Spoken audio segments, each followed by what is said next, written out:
Assalamualaikum warahmatullahi wabarakatuh. Ya, bagaimana kabarnya hari ini anak soleh dan solihah? Semoga semuanya dalam keadaan sehat walafiat tanpa kekurangan suatu apapun ya nak. Ya, bertemu lagi dengan Ustazah Dharma Safitri. Pada pembelajaran hari ini, Ustazah akan membahas tentang proklamasi kemerdekaan Republik Indonesia. Tapi untuk pertemuan perdana kita di semester genap ini, di sini Ustazah akan menayangkan video pembelajaran tentang proklamasi kemerdekaan Republik Indonesia. Silakan disimak dengan baik-baik. Apabila ada hal penting yang perlu dicatat, silakan dicatat di dalam buku catatan IPS kalian. Apabila ada yang kurang jelas, boleh ditanyakan dengan Ustazah secara langsung. Ya, silakan disimak video pembelajaran dari Ustazah. Ustazah akhiri, wassalamualaikum warahmatullahi wabarakatuh. Sekitar proklamasi kemerdekaan Indonesia. Yang pertama, peristiwa menyerahnya Jepang kepada sekutu.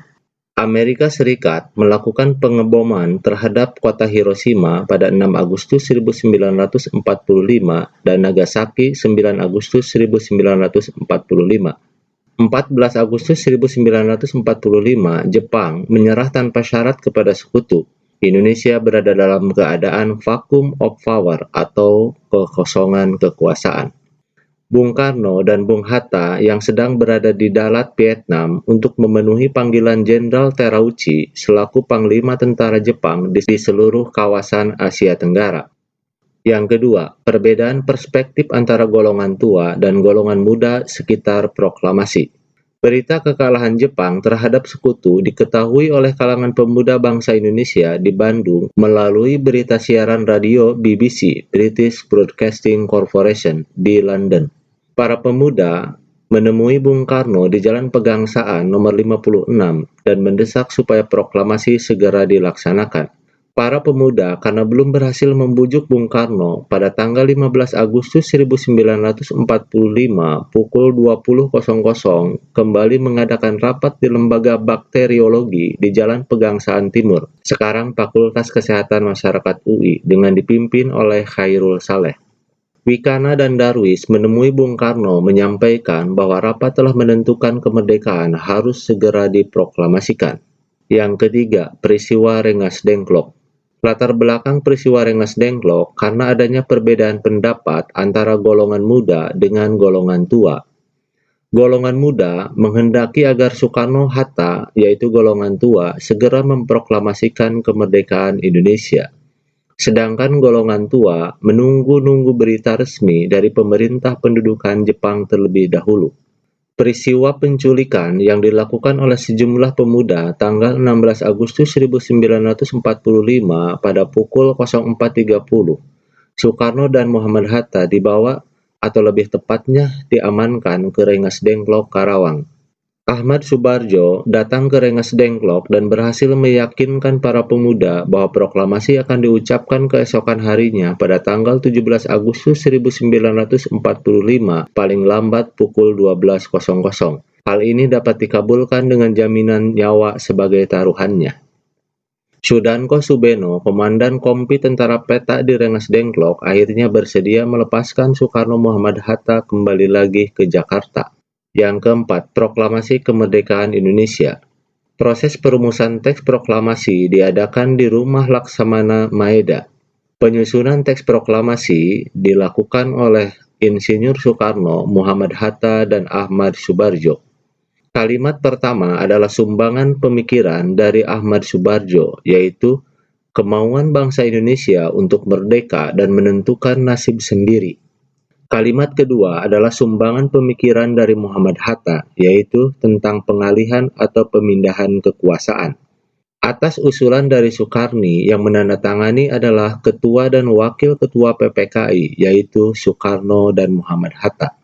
Oleh Soekarno, naskah asli lantas diberikan kepada Sayuti Melik untuk diketik.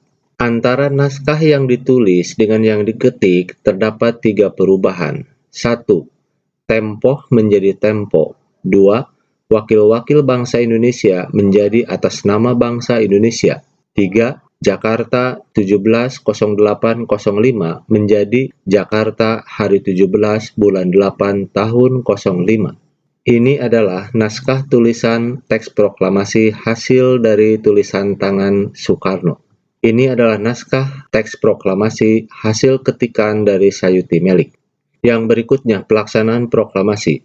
Pembacaan proklamasi dilakukan di Rumah Insinyur Soekarno, Jalan Pegangsaan Timur 56, Jakarta. Teks proklamasi dibacakan Insinyur Soekarno dan didampingi oleh Muhammad Hatta. Setelah dibacakan, teks proklamasi lantas dilanjutkan dengan pengibaran bendera merah putih yang dilakukan oleh 1. Sudanko Suhud, 2. Sudanco Latif Hendra Diningrat, 3. Trimurti. Yang kelima, makna teks proklamasi. Bahwa bangsa Indonesia memproklamasikan kemerdekaan itu atas kemauan sendiri dan kekuatan sendiri. Yang kedua, bahwa bangsa Indonesia adalah bangsa yang pertama memerdekakan diri dan sebagai pelopor bagi bangsa Asia dan Afrika lainnya. Yang terakhir, penyebar luasan berita proklamasi. 1. Melalui kantor berita Yoshima atau Antara. Pada tanggal 17 Agustus 1945, sekitar pukul 18.30, wartawan kantor berita Yoshima atau Domei, sekarang kantor berita Antara, Syahrudin, berhasil menyampaikan salinan teks proklamasi kepada Daidan B. Palenewen. Oleh Daidan, teks proklamasi tersebut diberikan kepada F. Hus, seorang markonis, petugas telekomunikasi di kantor berita tersebut, untuk segera diudarakan. Yang kedua, melalui radio, yaitu Radio Hoso Kanri Kyoku. Pada tanggal 17 Agustus 1945, Syahrudin berhasil memasuki ruangan siaran radio Hoso Kanri Kyoku, sekarang Radio Republik Indonesia. Tepat pukul 19.00, teks proklamasi kemerdekaan berhasil disiarkan. M. Yusuf Ronodipuro, Bahtiar Lubis, dan Suprapto adalah tokoh-tokoh yang berperan besar dalam menyiarkan berita proklamasi tersebut. Yang ketiga, melalui surat kabar. Berita proklamasi kemerdekaan juga disebarluaskan melalui beberapa surat kabar. Surat kabar yang pertama kali menyiarkan berita tentang proklamasi kemerdekaan Indonesia adalah Cahaya yang terbit di Bandung dan Suara Asia yang terbit di Surabaya.